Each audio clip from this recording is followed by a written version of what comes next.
What's going on, DC Nation? It's Brent here with week 4 of the DC All Access Correspondent Search, and I cannot believe that I'm still here living my dream. Thank you all for the continued support, and thank you, DC, for this amazing opportunity. And today, I am here in Nashville, Tennessee, at one of my absolute favorite comic shops, Comix City 2. We're going to take a look inside and then go talk to one of the biggest DC fans that I've ever met.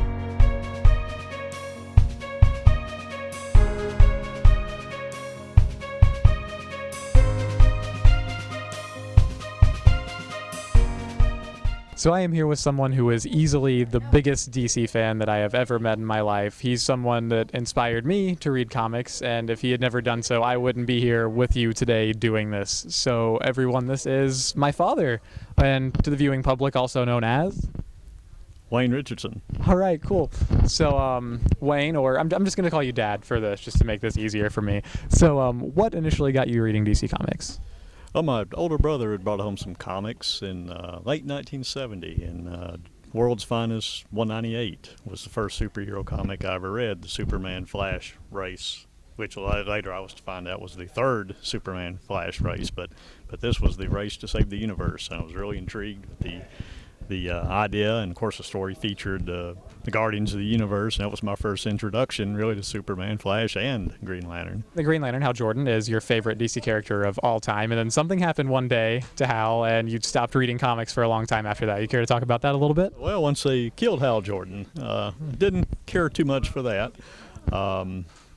But years later, in 2004, when they decided to bring Hal Jordan back in Rebirth, became interested again, and then that was about the age where you were old enough to get into comics, and I wanted to share my love with you of these great stories and characters from my youth, from the Bronze Age and the Silver Age. I remember that day very well. We were at a bookstore, and you had seen Flash number 214 on the shelves. It was this first part of Secret of Barry Allen, and that piqued your interest because you thought, hey, Barry Allen too, and Hal Jordan, so we picked that up and read it, found out about Rebirth, read it, and since then, neither of us have missed an issue of Flash or Green Lantern. Right, exactly. So you've talked a lot about what you grew up reading. What are some of the most prized books or collectibles, anything really, in your collection today? Oh, of course, the World's Finest 198. I'm a big Metal Men fan, love the Metal Men. I have Showcase 37, 38, 39, and 40, and a complete run of Silver Age, Bronze Age Metal Men.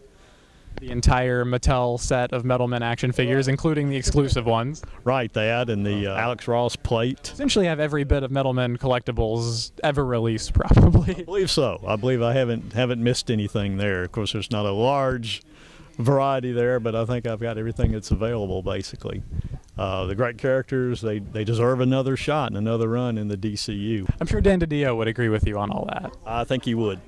Okay, so we've talked a lot about the past and the present in terms of your collection. Let's talk a little bit about the future, the DCU initiative starting this month. A lot of new number ones coming out, a lot of great titles continuing. What are some of the books that you're really looking forward to? Oh, looking forward to Martian Manhunter, Dr. Fate.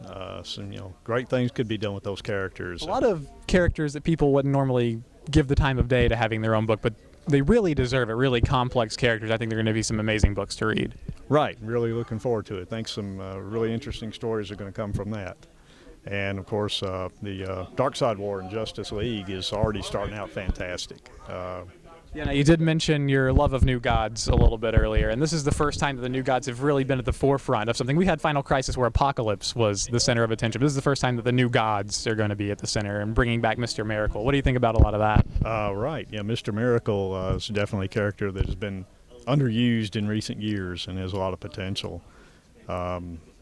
Would love to see Orion and Lightray prominent in these stories. Metron was another cool character that popped up. Issue number 40 of League was pretty much the Metron show. What do you think about seeing Metron again? Right, yeah, Metron is one of my favorite New Gods and one that has a lot of potential. I hear that Batman may be taking a seat in the Mobius chair. That's we have seen that a time or two in previous Batman in the Mobius chair with New Gods, Jack Kirby-esque look. What do you think about that?